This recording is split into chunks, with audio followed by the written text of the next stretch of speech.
TV channel. We're all staying safe and well, and we've got the return. Yes, well, it's a spin-off really of a series. We had 5 series back in the day that ended 2017. So we're going to have a look at something called Orphan Black Echoes. Yes, a Canadian science fiction thriller, of course, all related to the original Orphan Black that did very, very well back in the day. It was created by Anna Fishko, based on Orphan Black, created by John Fawcett and Graham Manson.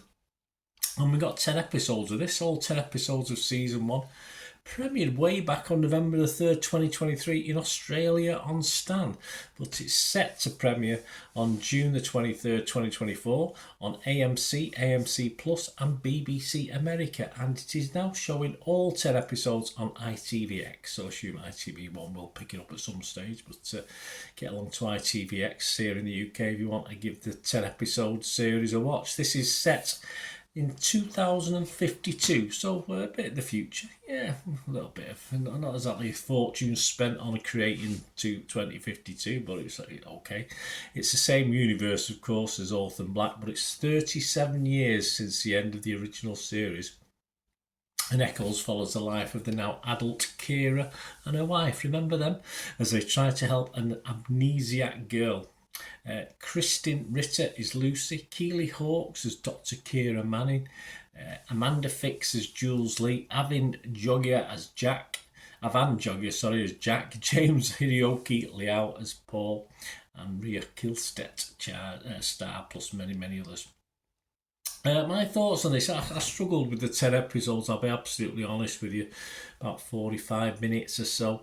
I just don't think there's enough story in this to cover that sort of runtime. And a lot of the story I found a little un-Orphan Black type, if you like, a bit mundane. Certainly not like the first and second I thought were excellent. I thought it did peter out a little bit, but certainly not to the levels of series 1 of Orphan Black. And there's possibly, for me, just about 3 episodes worth of story, to be fair, if you get through all the filler, etc. that's in this. The makers actually admit that it doesn't have the pace of the original series and spends more time sort of putting skin on the bones, if you like, of the characters. But for me, that takes away something of what was important to the original series, and it's a little bit worse for it. Many of the characters are just not that interesting to want to know too much about them, and it keeps adding extra characters every now and then, which again, fairly bland and uninteresting characters they are. There's only probably 3 or 4 key people I was that interested in. And I did have periods of losing the thread of where and when we were with episodes, because obviously you get some of the story in flashback as well and going back on itself, and I struggled to keep my interest. I'm old, mate. Obviously if you're younger you might be able to cope a little bit more, but I did struggle with all this swapping about to keep my interest. Keely Hawkes, a safe pair of hands, of course she is normally. As far as UK drama, you can rely on her to sort of lead a series or lead a drama. But even she struggles, I think, to bring anything above the routine in a fairly laid-back performance from Keely Hawkes as well.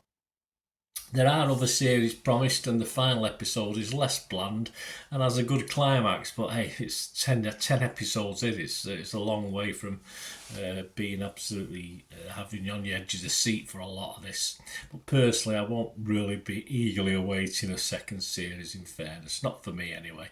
But there are lots of negatives, but overall, I think it is worth a mark. I'm not going to give it less than a 5 out of 10, because that's, that would be no mark from me. I will give it a 5 because, certainly early episodes kept me interested. I just got a bit mundane. It got a bit mundane for me as it sort of went further into the series. So I will give it a mark, and I will give it my minimum mark, which is just 5 out of 10. But I would sort of watch 2 or 3 episodes, see what you think, because I do think it sort of a slippery slope from probably episodes 2 and 3. If it was on Rotten Tomatoes, I would give it a fresh. I'd have to give it a fresh. I couldn't be totally rotten on it, but I would be mixed, of course, on Metacritic. I couldn't be positive. I couldn't really be utterly negative. Better news, though. It's not all about me. It's all about opinions, isn't it? My opinion don't really count for much in the hill of beans and all this sort of thing, but that's if we all have the same view, it'd be a very boring world, wouldn't it? But on Internet Movie Database, although it's nowhere near getting the levels of the original series Orphan Black, which still stands at 8.3 out of 10 for the original. On Internet Movie Database for this Orphan Black Echoes, it's 6.5 out of 10, so still a healthy score. So still a lot of people like it, although the reviews that were left were generally into the negative. But that's 1,400 scores and reviews as I'm recording this on the 18th of May 2024.